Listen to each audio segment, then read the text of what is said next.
amis au plan international des panafricanistes tels que Tariq Ramadan ay borom xam-xam ñàkkul ñu mën a invité mais kii bu ko fi invité dana tilimal daram yàq seen projet ndax il a une mauvaise réputation ba pare di mbubboo la cause palestinienne te du dëgg ci moom parce que palestiniens yi partagent en tant que musulmans ils partagent les mêmes valeurs que nous. Waaye faalewuñu ma mois de mai rek waa ji ñëw te tubaab dafa ne l'aveu est la reine des preuves wolof ne nettali ci làmmiñu borom la dàqe moom moo jël micro kenn jëwu ko daa di ne mes chers étudiants savez-vous que j'ai été le premier parlementaire français à avoir déposé la première proposition de loi allant dans le sens de la légalisation du mariage homosexuel coow li ne kur ci dëkk bi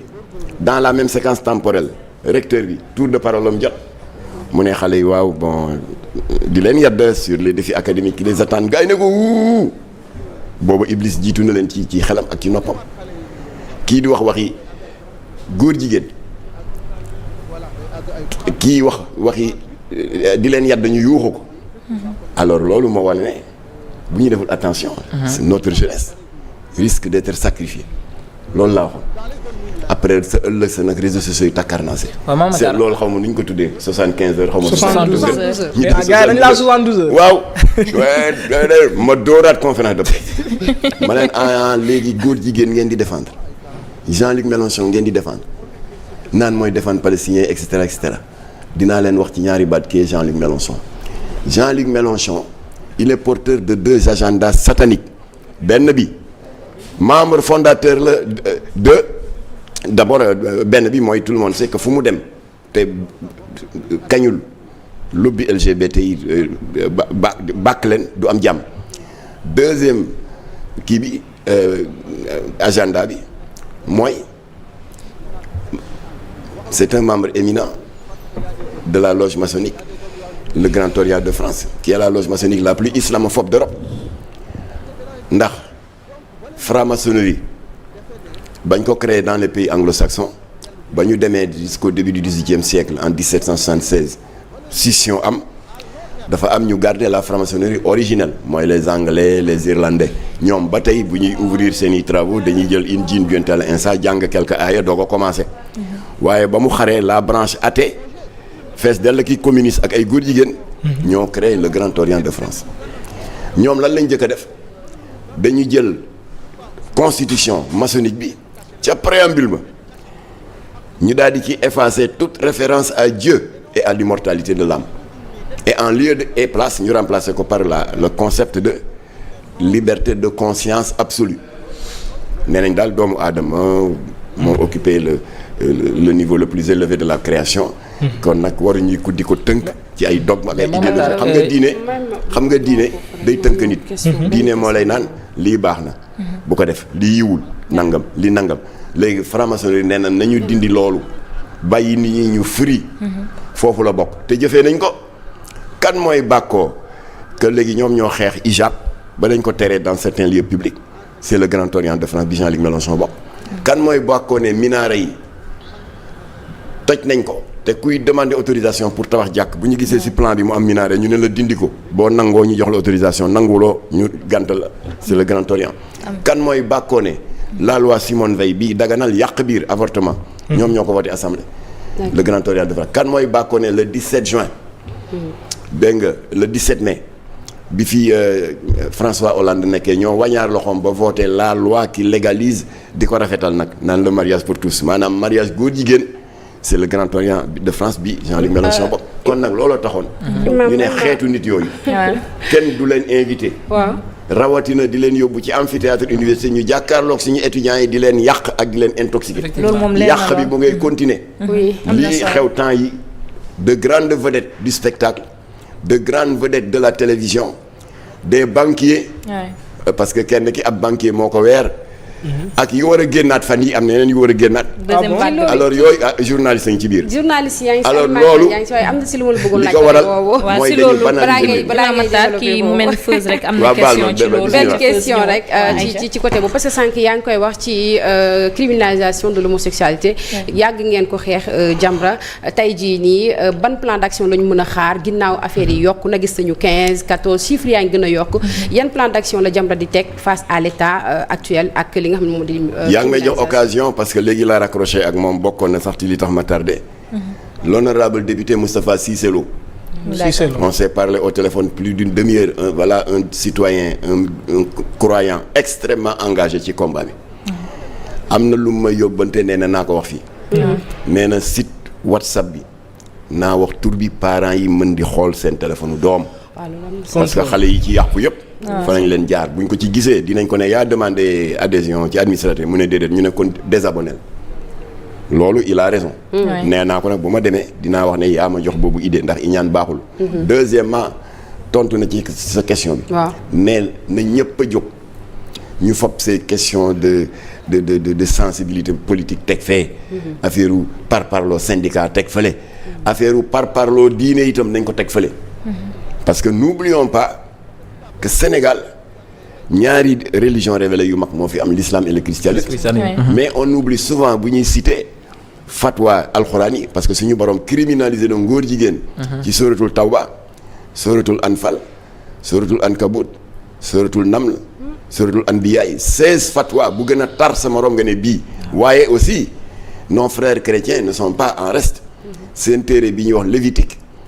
chapitre 18 verset 22 suñu borom nee na coucher avec un homme comme on couche avec une femme est une abomination kon nag 98% de Sénégalais ñu ngi tënku ci téere yoo xam ne xaraamal na lii moo tax Moustapha Cissé Lo nee na nañu fab les appartenances politiques religieuses et tout tekk de côté ànd en tant que citoyen bokk les mêmes valeurs pour faire face pour que lii ñu criminaliser ko parce que ku ci nekk na nga bàyyi xel ne di nga fi bàyyi doom bàyyi fii set ñooñu tamit war a ami doom il faut penser à ces citoyens là de demain parce que ñii yàqu nañ ba noppi parce que ku dem ba ci rapport d'audition du dégg ngeen ko la mu wax nee na waaw duma ko tey c'est plus fort que moi kooku loo ko mën a voilà kon ñooñu nañ leen tegee ne ñun nañu xalaat ñi yàqoogul ñu fexe nu ñu leen di aare te am na ay jeunes yu bari ñu commencé nañ génn ci groupe WhatsApp bi ba Jamra di waxee turu groupe bi ñu bari commencé nañ génn dinañ génn voilà alors kon ñu yee xale yi ñu sowee leen avant qu'il ne soit trop tard. surtout loolu ay Cheikh yaakaar naa waxtu wi dab nañu. non d'accord fi ne loon ci waxtu wi jeex na daanaka mais une dernière question est-ce que jotoo ne sànq yaa ngi wax groupe WhatsApp mais pour une question de transparence chaque jour say sorti dañuy dégg nga naan liste association est-ce que jotoo ne pour une question de transparence nga joxe liste d'association yëpp Sénégal moom soxla nañ ko képp koo xam ne daf ci bokk waaw foofu laay tëjee ak sa liste bi est-ce que ñaar ñi ñu ngi ci woon waaw am na lu ëpp ñaar ñi liste bi daa war a leer de waaw léegi balaa may daaneel ci si ma dalal xelu ñenn ñi parce que y a deux soi-disant juristes yuy tànqal nit ñi depuis barke démb ci réseaux sociaux yi naan waaw criminalisation bi boo gisee parce que foofu la bokk boo gisee nguur gi xaw see tey parce que dañu bañ rek voté ko jékki-jékki rek am ku ñu singali parce que baat bi dafa sew wala ku ñu jékki rek dégg nga kii ko bëgg ko diaboliser ndax démarche am et cetera juriste nga day laajte soo woowee ña nga xam ne ñu ngi ci déposé suñu première proposition de loi portant criminalisation de l'homosexualité le 6 mai 2016 ànd sàmm jikko yi déposé na 2 fois député Ami Ndiaye ñi bi déposé na honorable député Abdou Mbacké Bara Dolly déposé na waa nitu dëgg déposé na donc il y a 7 propositions de loi sur la table de l'Assemblée nationale kon ñemewuñu wax ne gisuñu ko waaw ñooñu koo ci woowoon jox ko sa adresse email ne ko yónnee ma ko mu yónnee ko nga liir ko kon boo ko liiree doo wax njuumte yu rëy yi kon ma leeralal la ni proposition de loi de criminalisation bi nguunu ngaana yi bokkuñu ci nguunu ngaana moom la ñuy wax dans le terme scientifique hermaphrodite dans l'expression ordinaire moom la ñuy wax bisexué maanaam doomu aadama yoo xam ne dañuy juddoo am ñaari cër yi ñooñu teyuñu ko feebar la donc ñooñu bokkuñu ci ñi nga xam ne dañu amee déséquilibre hormonal entre les hormones X et Y hormones mâle ak femelle hormones femelles yi dominé mu daal di feeñ ci seen comportement ak ci seen conduite baat bi sew ñuy rege ju démarche bi nekk démarche yu jigéen bokkuñu ci. que ñooñu dañu feebar déséquilibre hormonal la mbaa leer na kon ñan la concerné mooy article 319 bu bees bii ñu bind parce que melokaan ba article 319 amoon article tàppale la dañu ne woon l'article 319 condamne les actes contre nature c'est vague looloo tax 25 góor jigéen ya rëccoon fële ca Kaolack ba ñu leen libéré c'était un scandale waaye bi député yi demee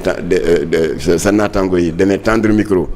le ministre de la justice lu tax ñu bàyyi leen waaw xam nga article 319 qui est souvent invoqué ne mentionne nulle part le terme homosexualité kon prox ndolo boobu la góor jigéen yi di jaar saa wu ñu defee njombe génn ci loolu nag corrigé nañ ko dans la nouvelle mouture de la proposition de loi portant criminalisation léegi dañu ne au lieu de article 319 condamne les actes contre nature yëfu tàppale la dañu dindi loolu dañu ne l'article 319 condamne 2 points à la ligne tirée l'homosexualité mu leer nañ kay muy góor jigéen à la ligne tirée le lesbianisme muy góor jigéen yu jigéen ñi à la ligne tirée la zoophilie te ñu ngi gërëm sa naataango Cheikh Mbacke gisee defoon na ci ay xeet yu yaatu ci libération góor jigéen bu ñu jàpp fii ci parcelle muy tëdd ak bëy kon zoophilie mooy kuy tëdd ak mala et à la ligne tirée la nécrophilie mooy góor jigéen yi nga xam ne ils sont un peu psychopathes bu guddee ñu dem corrompre gardien morgue bi tëdd ak méew ñooñu la ñu criminaliser waaye tamit dañu criminaliser ñiy def partous LGBT moo waral arrestation yu bari temps yi ak ñiy dem ca jàkka ja di fa accoupler ak ñiy dem ca cimetière musulman bu Soumbédioune di fa tourner des films LGBT di ko filmer di ko jaay maanaam ñi nga xam ne daal mooy ñi lëmbee réew mi temps yi ñooñu la criminalisation bi concerné waaye nguunu ngaa na bokk ci ñi am déséquilibre hormonal bokkuñ ci ñi efféminé bokkuñ ci et cetera kooku na leer parce que bàjjunu góor jigéen yi bëgg indi confusion argument boobu ngeen di yëkkati taxawul te foo leen ko yëkkatee ñu daaneelaat ko insha allah yaakaar naa loolu leer solo na bu baax a baax waaye mu mel ni rek bëggoon a temps bi waxtaanee mënul jeex parce que dossier bi moom ñëpp waaw ngeen ne liste bi mais ñun xam nga tubaab dafa ne chinois yi ñoo ko wax nee nañ c'est en faisant des erreurs qu'on apprend affaire liste on a été confronté à ce problème là biñ fi affronté defoon naa ci émission bu yaatu biñ fi affronté la puissante loge maçonnique de Dakar te ñoom ñoo ñu tooñ ñoom ñoo dem fële université def fa benn conférence parce que xam nga rek ku bëggee yàq ndaw moom université moom c'est la cible de choix Jean-Luc Mélenchon en sait quelque chose def fa benn conférence avec pour thème non dañuy yëg ne dafay def conférence Latif ne cellule Jamra yi nekk université dem leen lijjanti ba xam thème bi lan la un jour avant xale yi lijjanti ko indi flyers lan la waa ji def daal di ne la jeunesse sénégalaise à la croisée des chemins rek suñu xel ñaaw Latif ne lii de foog ñu dem bañ ko kump te ba ñu demee la ñuy ragaloon moo am moom dès l'entame de son propos mu commencé waaye vous savez la jeunesse sénégalaise elle est entreprenante elle est intelligente elle est nangam di leen diw bëre ko confiture waaye daal di ne mais leur seul handicap c'est le fatalisme confrérique parce que ne jeunes yi koo wax rek mu ne waaw xaaral ma dem sàkku ndigal ci sëriñ bi koo wax rek mu ne am naa projet waaye xaaral ma sàkku yi ñaan et cetera alors fa la Latif jógee ne day jël parole modérateur bi ne ko non da nga bëgg a wax mu ne waaw mu ne ko c'est prévu à la fin on va ouvrir la liste ku bëgg indi mu ne xaaruma liste parce que kii dafa attaquer ce qui nous est plus cher mooy suñu këru diine Touba Tivaouane Ndiassane Thiénaba Niassène Medina Baye Layène ak église bi loolu la ñu am te loolu la attaqué kële nag conférence bi comme que il est impulsif jóg taxaw waaw mais ces gosses de Jamra là bon on était des gosses en 1985 mais ils sont impolis ils sont arrogants nee nañ la après conférence bi dina am ay débat da ngeen prétentieux arrogant la ne ko waaw matane la ko moi je suis arrogant yow franc-maçon nga alors conférence ba nag tas dal di sécurité bi jóg ne dañuy génne comme poñente yeeg xëccoo yeeg xeex sièges yi naaw gendarmerie ñëw tas ko fa la suñu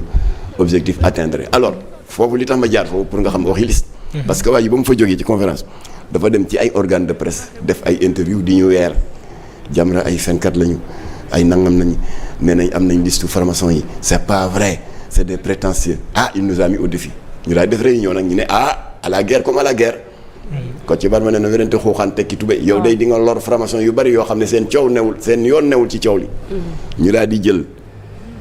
5 feuilles de présence su ma fi nekkee di expliquer naka la ñuy def ba jot ko moom c'est une longue histoire day gudd sax waa ndax xam nga syndicat parti politique ak yooyu fu réunion amee balaa ñuy démarrer on fait circuler une feuille appuyé wu en tête structure bi pour que ñi présent bind seen tur seen voilà ñu am 5 feuilles ñu tegkat yi benn rek la ñuy jël bu am 25 francs-maçons ñu daal di woo les waa AJAD c'est l'association des jeunes amis de Jamra c'est les cellules des jeunesses de Jamra jox leen ko ñu dem photocopier ko am ci 3000 exemplaires ñu jël un lot ñu def ko 3 lots de 1000 premier lot bi ñu jox ko groupe goos yi ne leen dem leen juma Alaaji Rawane Mbaye bu Rue Blanchot comme que suba àjjuma la ngeen yóbbu ko fa beneen lot bi ngeen yóbbu ko grande mosquée beneen lot bi ngeen yóbbu ko juma Alaaji Yaxya Diop bu Gueule Tapée latu ne leen bu leen ko distribuer toog leen ci biti bu ilimaan bi ne asalaamu aleykum ba paa yi commencé génne ngeen commencé ko joxe comme que waa ji nee na dañuy fen amuñu liste dëkk bi dana tàkk paa yi dañu sëlmal rek xale yi commencé joxe paa yi ni Jamra caaxaanul liste yi génn na xool rek inay maître diw mais loolu est-ce que du amaat ci dossier bi xaaral rek léegi alors paa yi xëccoo seen kaala yi daanoog mbaxane yi man awma mu ne jox naa la mu ne de kii laa ko joxaat ma ñu distribué 3000 feuilles de liste de 25 francs-maçons 1985 du Jamra nekk fi nekkoon y a des doyens qui sont là ay yaa xam mbay mu ngi fi woon fekke na ko kii jiite kii nu mu tuddati au conseil du dialogue social mu ngi fi ñooñu du ñaay xale fekke nañ ko kii jiite CNRA bu bees bi Mamadou Omar Ndiaye te jiite woon ba témoin mu ngi fi fekk na ko liste bi tasaaro am na nag ñu tuub des éminentes personnalités des députés des ambassadeurs francs-maçons des góor jigéen francs-maçons parce que am na ñu boole ñaari ndombal tànk yi alors liste boobu ba mu génne nag dëkk bi jaxasoo mel ni dëj tout le monde sait mës naa si def émission bu yaatu ak Sidi Lamine y avait eu une tentative de suicide un gosse bu ne sama baay day mënatuma ko teg bët ndekete mu ngi ci lii di jaay marabu gàmm gu jot màggal gu jot kenn du ko fay jiitu ndekete mu ngay jaamu ji seytaane ci ñii il y a 2 départs en exil kenn ki décédé na àpp ma jot rek mais kenn ki mu ngi Atlanta takk fa jabaru américaine am nationalité américaine nee na ñibbi si Sénégal ak ku ko rey la yemale kon nag liste boobu ba mu génnee nag ña ñuy doon xiirtal naan génn leen liste bi yéen ne franc-maçon yi am ni génn leen ko da ngeen ragal ñu puus ñu ba orgueil yu lébu bi jàpp ñu ba ñu publier ko ba ñu franc-maçon yi porter plainte parce que y a eu un procès ils ont été les premiers à trahir naka la ñu def dañu def des 2 sorties dans journal satirique bi fi nekkoon ñi di ko wax le politicien bu Mame Less Camara Mame Less Dia ak tamit la promotion bu Boubacar Diop yàkkañu lu mel ni xamee te ñoom ñooñu leen wax génn leen liste bi ñii foog ñu sàkkal leen pexe ñoom ñooñu ñoo trahir retourner leur veste naan gis nga Jamra yàq na dëkk bi am na sëy yu tas am na diggante doom ak baay yu yàqu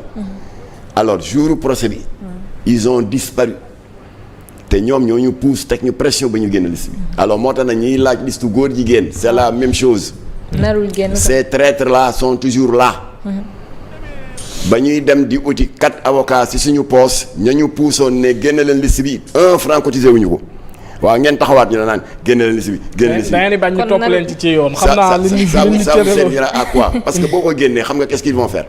ku nekk da nga koy jël rek def ko statut ci sa internet sa Facebook. na justice def liggéey rek xool léegi diw ci la bokk ça vous servira à quoi. ñun li ñuy bëgg. mooy gouvernement bi tas association góor jigéen yi. loolu tax ma amoon audience le 13 novembre 2019. avec le ministre de kooku jox naa ko 650 góor jigéen liste yi.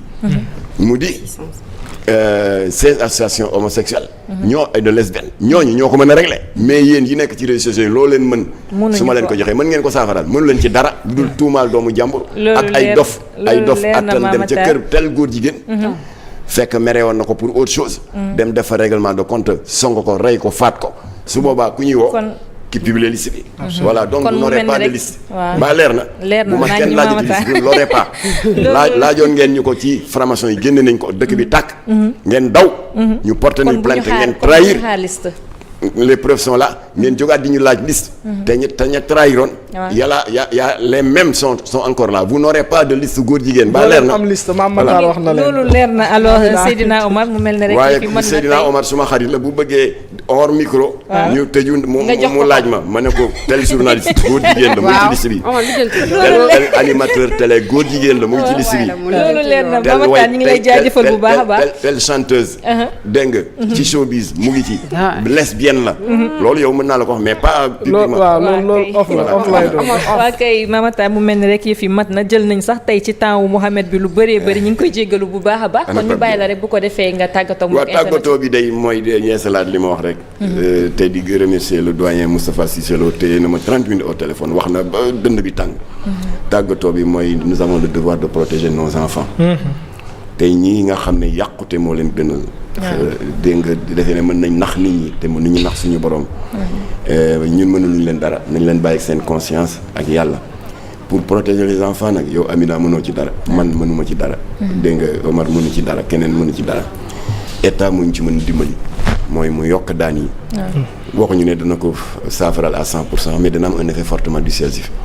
et je termine en disant que. yéen a ngi nii di si jaamu yàlla di si sàkku yow ndax yéen a ngi alerté. ndax mbir mi du question toog rek naan man day jegewuma laaluma bokkuma ci association yi bokkuma ci benn kuréel LGBT sama doom laalul sama jarba laalul loolu génnu la ci de ndax suñu borom wax na ay yoon ci alxuraan fi mu jaar ak askanu Lóot nga dem ci bible bi ñu tuddee leen la malédiction de Sodome et Gomorrhe. suñu borom ba mu leen di mu alak na ñi def ak ñu deful. loolu waral avant diine di ñëw suñu maam bi ñu bokk ñun ñëpp Kocc Barma junjoon na ko nee na ay du yem ci boppu borom. bi alxuraan ñëwee nag dëggal ko ci baat bii et j'en terminerai par là suñu borom dafa ne. wattaqu fitnatan. laa tusibanna allazina zalamu minkum xaasa. nee na yéen jaam yi moytu leen ay mbugal wala ay duma wala ay natt yoo xam ne bu ma koy wàcc ci seen kaw du yem rek ci bopp ñàkk a sooke. kon nag taxawaay bi ñëpp la war. voilà kon yàlla nañu suñu borom. dàqal seytaane sàmmal ñu réew mi sàmm jeunesse bi dammal laa fi lobby yi suñu kilifa diine yal na yàlla ñoddi seen fante total ci wér yal na yàlla def jàmm ci réew mi te làqal ñu Sénégal fu yàq yeggul wasalaamaaleykum wa rahmatullah jërëjëf Mame Matar Seydina Oumar mu mel ni rek fii mat na jaajëf di la jaajëfal bu baax a baax Mame Matar c'était un plaisir vraiment de vous avoir sur le plateau sachant que ak contexte bu dëkk bi toll actuellement alors c'est la fin de l'émission di leen jaajëfal di jaajëfal itam ñi ma bokkaloon plateau bi depuis ce matin Mohamed mu nekkoon ci réalisation bi si ginnaaw régie bi ñu ngi lay jaajëfal bu baax a baax di la jéggalu ci temps bu ñu jël alors chers amis internautes dañ leen di jox dig daje ba suba incha allah d'ici là portez-vous bien